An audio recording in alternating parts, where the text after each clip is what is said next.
CIA under the Trump administration was plotting to kidnap and possibly assassinate WikiLeaks founder Julian Assange. Now, this was something that emboldened the CIA, especially under former Secretary of State Mike Pompeo's leadership. Pompeo was certainly targeting Assange in a far more aggressive way, especially compared to the Obama administration. I'll get to those differences in just a second. But according to this explosive report from Yahoo News, some senior officials inside the CIA and the Trump administration discussed killing Assange, going so far as to request sketches or options for how to assassinate him. Discussions over kidnapping or killing Assange occurred at the highest levels of the Trump administration, said former senior counterintelligence officials. Now, there seemed to be no boundaries. And the fact that there were no boundaries was very much something that was pushed by Mike Pompeo. Now, these plans for an all-out war against Assange were sparked by WikiLeaks' ongoing publication of extraordinarily sensitive CIA hacking tools known collectively as Vault 7, which the agency ultimately concluded represented, quote, the largest data loss in CIA history.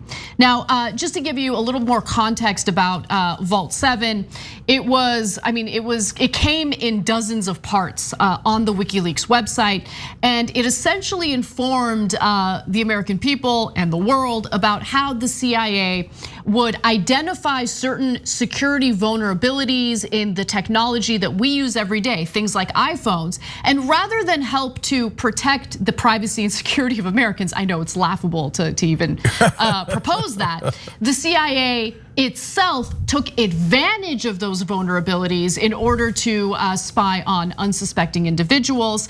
Now, WikiLeaks obtained that classified information and then proceeded to publish it. They redacted certain things, of course, anything that would pose a threat to national security, but none of that even matters because the American government was incredibly embarrassed, Pompeo was livid, and so now we get to Pompeo. Pompeo asked a small group of senior CIA officials or officers, I should say, to figure out the art of the possible when it came to WikiLeaks, said another former senior CIA official. He said, nothing's off limits, don't censor yourself. I need operational ideas from you. I'll worry about the lawyers in Washington. And listen, in order for that to happen, there needs to be a very specific classification regarding WikiLeaks. And what is that classification? Well, in order for the CIA to do anything questionable unilaterally, meaning without any oversight from the federal government, the offending group or offending person needs to be identified as an offensive counterintelligence group or person. And that's exactly what Pompeo did in this press conference. This is from 2017, watch. Individuals such as Julian Assange and Edward Snowden seek to use that information to make a name for themselves. As long as they make a splash, they care nothing about the lives they put at risk or the damage they cause to national security. WikiLeaks walks like a hostile intelligence service and talks like a hostile intelligence service, and has encouraged its followers to find jobs at the CIA in order to obtain intelligence. It's time to call out WikiLeaks for what it really is. A non-state hostile intelligence service often abetted by state actors like Russia. A non-state hostile counterintelligence service. Those were the words that Pompeo needed to utter in order to give the CIA unchecked power to go after Julian Assange. And that's what they attempted to do. And now we're learning the details about what they tried. So we'll get to more details in a second, but Cenk. So is it theoretically possible that someone could be a foreign agent who's actually taking CIA material and making it public under the guise of journalism? I can think of an extreme case where it is theoretically possible. Oh, we have the nuclear codes, okay? And it has no journalistic value other than the fact that you could disable the nuclear codes or maybe launch the nukes with the nuclear codes, but we publish them anyway, okay? All right, maybe in that literally nuclear case, I could see it. But it would have to be near that extreme. So in this case, in Vault 7, it looks like there's plenty of reasons that this is information that is relevant to the American public. If it turns out your iPhone can get tapped, as an example, right? And the CIA knows of a loophole, and instead of closing it so that your private information won't be hacked by either just nefarious forces, robbers, etc., or foreign governments or our government, right? And they sit on it because they're thinking they might want to spy in on you. Bingo. Right. Is that relevant public information? Hell yes. Is that just doing that so that other governments can win? No, that's real journalism, okay? Now look, Assange has done some things where I go, why are you doing that? That doesn't look like journalism to me, which is offering up like $100,000 bounties for stories.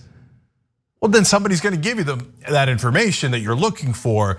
Whether it's real is a different question, right? But that is not normal journalistic practices. And I think he gets himself into trouble by doing that. And I don't think it's necessary. I don't know or care about his motivations. All I care about is it actual journalism or isn't it? Right. And in this case it is. But by the way, guys, even if it wasn't, you're gonna murder him? I mean, these goons, they're back. Like in the bad old days of CIA going around going, things that are opposed to us, or corporations, or anything that keeps us in power, let's just murder them. And so now in the Trump era, apparently they were back to murder. Yeah, I mean, I think a lot of that hasn't really changed. I mean, the multiple attempts to orchestrate a coup in Venezuela is an example. And I'm actually fascinated with the incompetence by today's CIA, because back in the past they were ruthless, and so the incompetence is, I guess, a positive thing, because I don't think that the CIA should be orchestrating coups in other countries. But nonetheless, in regard to this explosive story, it's fascinating to see just the significant difference between the Trump administration and the Obama administration. And remember, Obama was not friendly to whistleblowers, okay? Oh, he was terrible to them. Obama's foreign policy was awful, there's no question. But in comes the Trump administration with Mike Pompeo as Secretary of State. And Pompeo specifically, puts this mission to get Julian Assange on overdrive. So WikiLeaks was a complete obsession of Pompeo's. After Vault 7, Pompeo and Deputy CIA Director Gina Haspel wanted vengeance on Assange, and that's according to a Trump administration national security official. Also, Pompeo and others at the agency, here's some specifics, proposed abducting Assange from the British embassy and surreptitiously bringing him back to the United States via a third country, a process known as rendition. The idea was to break into the embassy, drag Assange out, and bring him to where we want, said a former intelligence official. Now, when you look at the Obama administration, the question of whether Julian Assange can be considered a journalist, or whether WikiLeaks can be considered a journalistic publication, was front and center in their decision making, which of course didn't really matter that much to Pompeo and to the Trump administration. Now, let me go back to the Obama administration and the type of negotiations and talks that were happening back then. So there was a fundamental change on how WikiLeaks was viewed, said a former senior counterintelligence official. When it came to prosecuting Assange, something the Obama administration had declined to do, the Trump White House had a different approach, said a former Justice Department official. Nobody in that crew was going to be too broken up about the First Amendment issues. So for all the First Amendment warriors out there who love Donald Trump, love conservatives, and think that they actually value the Constitution and our First Amendment rights, where are you at? But let me give you more. Again, going back to the Obama administration, top intelligence officials lobbied the Obama White House to redefine WikiLeaks, and some high-profile journalists, as known as information brokers, which would have opened up the use of more. So they wanted to reclassify essentially WikiLeaks as information brokers rather than journalists, right? And so in order to do that, that would have opened up the use of more investigative tools against WikiLeaks, potentially paving the way for their prosecution, according to a former official. It was a step in the direction of showing a court, if we got that far, that we were dealing with agents of a foreign power, a former senior counterintelligence official said. Now look, this not only impacts those who work at WikiLeaks, it impacts journalists altogether, right? Because if you are a journalist who reports on a leak, a whistleblower has provided you classified information, well, if we set a precedent where we prosecute and demonize WikiLeaks and Julian Assange, that gets extended to other reporters and other journalists. So guys, this is an insane conversation. They're like, oh, we were thinking of kidnapping him from the British embassy, and then we're gonna put him in a burlap bag. Were we gonna go take him somewhere and dismember him? Remember, it's the Trump administration. They approved of a journalist being dismembered by the Saudi government. That's certainly literal. Tried to help cover up. Yeah, that's a fact. I mean, Trump said, okay, yeah, but they, we make a lot of money off them. And he let them go. We know for a fact that they chopped up Khashoggi, who was a Washington Post columnist. And now here's the American government saying, we're thinking about murdering Assange. Does it matter too much if they were gonna dismember him? Were they gonna gouge his eyes out? What were they gonna do? These goons, these murderers that work at the CIA, including Pompeo, or at least considering murdering. And so look, Obama administration was terrible. And anyone pretending that they weren't terrible on the issue of journalism is just lying to themselves, because they're just front for the Democratic establishment. He used the Espionage Act against reporters. Yep. And what did Trump do? He used the Espionage Act against Julian Assange, because Obama opened the door. Because Obama was like, oh, the most important thing to Obama is his ego, my legacy. Oh my God, these people have besmirched my legacy. Hunt them down, okay? Now Trump's like, oh, hunt them down and kill them. Okay, so I always wonder why Trump didn't pardon Assange, because Assange arguably, whether he meant to or not, wound up helping Trump a lot in the 2016 election in terms of releasing the info about the Democratic campaigns, but not the Republican campaigns.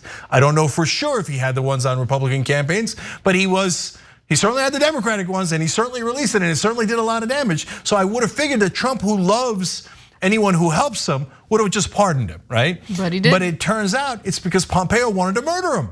And so they were at loggerheads. That goon Haspel, who a lot of people in the establishment like, she might get an MSNBC show one day, okay? She's the worst. She tortured people, she covered up the evidence of torture, and now of course she was thinking about murdering somebody. That's who the CIA director is. That's who Haspel is, and a lot of Democrats like her. So be honest about it. By the way, Anna's totally right. How about all you people pretending to be progressives?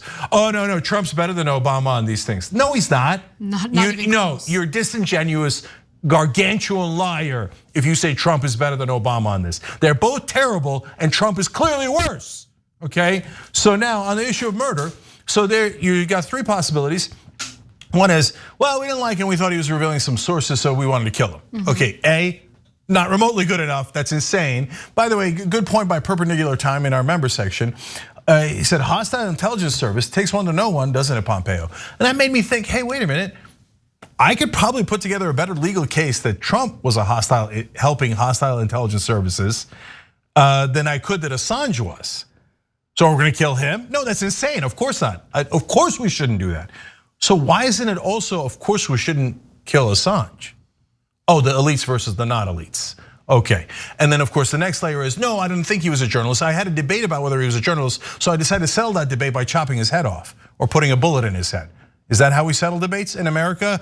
Theoretically a country that is believes in rule of law? Or, oh yeah, no, I knew he was a journalist, I just wanted to murder him because he did things that hurt my feelings, that I didn't like. It embarrassed me at the CIA that he got this information. Oh, you couldn't be embarrassed? Well, hey, look, if you're embarrassed, you might strike out and like hit the wall or something. At the CIA, if they're embarrassed, they look to murder you. So this is a great story, by the way. Credit to Yahoo News. Yeah. And by the way, who's one of the guys who broke it? Old friend Michael Isikoff. Yeah. We tell you there are great reporters in the country. He's one of them, that's why he's been featured here more than almost any other reporter. There's not a lot of them, but there are a couple that are still doing great stories. Like this last thing is that these guys report the story. Do you see it on cable news 24/7? I mean, if all the other journalists, the New York Times, MSNBC, CNN, were really worried and about journalism, and when Trump said enemy of the state, oh my God, they were livid, right?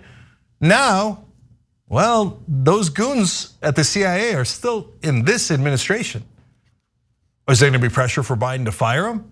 Are the rest of the journalists gonna stick up for not killing Assange? I doubt it.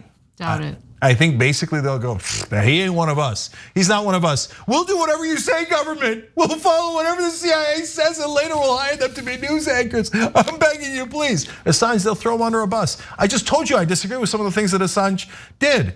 But that doesn't mean you should kill him. Are you insane? But they are. The people in power in America right now are that insane that they had that conversation. Trump administration did. And by the way, under Biden, no one's been fired so far. To be fair, the story just came out. Also, to be fair, he won't fire them, and you know it. Yep. Thanks for watching The Young Turks. Really appreciate it. Another way to show support is through YouTube memberships. You'll get to interact with us more. There's live chat emojis, badges. You've got emojis of me, Anna, John, JR. So those are super fun. But you also get playback of our exclusive member-only shows and specials right after they air. So all of that, all you gotta do is click that join button right underneath the video. Thank you.